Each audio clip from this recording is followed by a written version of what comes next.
Over here we have our XD614 series. For this itself, the transmitter is connected to the target devices. It can be your PC or your server.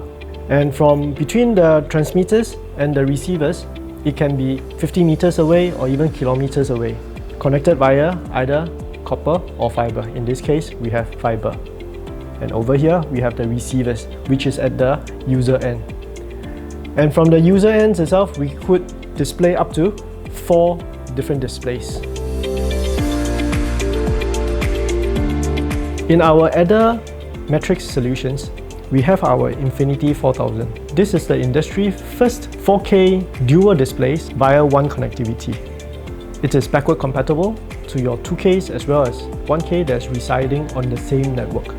And the entire network traffic is being managed by our Adder Infinity Manager, which allows for flexible, scalable, and reliable performance for your KVM needs.